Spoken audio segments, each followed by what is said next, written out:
Hello, chemistry students. It's Mr. Ball here. It is April 7th. Once again, there's my email if you need me. Please email me, shoot me a comment on this or on the Facebook just to tell me that you saw it. We're kind of starting to take attendance and want to make sure you get counted for being here. So make sure you're doing that, turn your homework in or something of the like. Anyway, we are going to move on a little bit here to chapter 8. Talk a little bit about covalent bonds. So when we're talking about covalent bonds, I'm going to take an exceptionally long time for some reason to flip through. There we go. Chapter 8. Hopefully you guys got all of this in your packets and were able to see it. Oh, let me fix my tripod arm here. Make sure you're just doing your best on the work. Complete it, do your best learning, read the materials, practice your note taking. It's a very important skill. Being able to do that, read something, find out the important stuff, and being able to know what's important and discern what's important from the unimportant. Anyway, we're going to talk about atoms and why they bond. So understanding the bonding in compounds is essential to developing new chemicals and technologies. To understand why new compounds form, recall what you know about the elements that do not tend to form new compounds, the noble gases. You learned that all noble gases all noble gases have stable electron arrangements. Stable electron arrangement consists of a full outer energy level and has lower potential energy than other electron arrangements. Has that full octet. Because of their stable configurations, noble gases seldom form compounds. It's important to know. We learned that last chapter, so that's awesome. Good job. So gaining stability. Atoms bond to gain stability. Way of thinking it is maybe not so much that they bond to gain stability, but the reason they bond is because it's more stable. If it's more stable, it's more likely to be in that situation. Pardon me, I shouldn't be yawning. I've had 2 cups of coffee this morning. But the stability of an atom, ion, or compound is related to its energy. That is, lower energy states are more stable. From your study of ionic bonds, you know that metals and nonmetals can gain stability by transferring electrons to form ions. The resulting ions have stable noble gas electron configurations. From the octet rule, you know that atoms with a complete octet, a configuration of 8 valence electrons, are stable. In this chapter, you'll learn that the sharing of valence electrons is another way atoms can acquire that stable electron configuration of noble gases. The water droplets shown in Figure 1 consist of water molecules formed when hydrogen and oxygen atoms bump together and share electrons. See that pretty picture? I know my printouts are in black and white, so some of these pictures you guys might not be able to see. So now we're going to talk about a covalent bond. This is why knowing positive and negative forces is important, and knowing that one attracts and one repulses. Let me get you down a little bit closer here.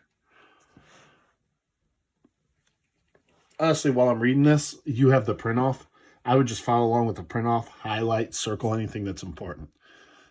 Clue, anything that's bolded or highlighted is probably an important word to know, important concept to know. So what is a covalent bond? You just read that atoms can share electrons to form stable electron configurations. How does this occur? Are there different ways in which electrons can be shared? How are the properties of compounds different from those formed by ions?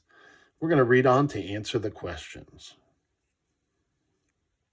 So, shared electrons. Atoms in non-ionic compounds share electrons. The chemical bond that results from having valence electrons is a covalent bond. A molecule is formed when 2 or more atoms bond covalently. In a covalent bond, the shared electrons are considered to be part of the outer energy level of both atoms involved. Covalent bonding generally can occur between elements that are near each other on the periodic table. The majority of covalent bonds form between atoms of nonmetallic elements. Diatomic molecules such as hydrogen, nitrogen, oxygen, that means H2, N2, and O2, fluorine and chlorine, bromine, and iodine form when two atoms of each element share electrons. They exist in this way because the two atom molecules are more stable than the individual atoms. Consider fluorine. It has an electron configuration 1s2, 2s2, 2p5. Each fluorine atom has 7 valence electrons. It needs another electron to form an octet. As two fluorine atoms approach each other, several forces act, as shown in Figure 2. Figure 2 is up here. I don't know if you guys have that or not. But basically, there are two repulsive forces act on the atoms, one from each atom's like-charged electrons, and one from each atom's like-charged protons. A force of attraction also acts as one atom's protons attract the other atom's electrons. That's huge. As the fluorine atoms move closer, the attraction of the protons in each nucleus for the other atom's electrons increases until a point of maximum net attraction is achieved. At that point, the two atoms bond covalently and a molecule forms.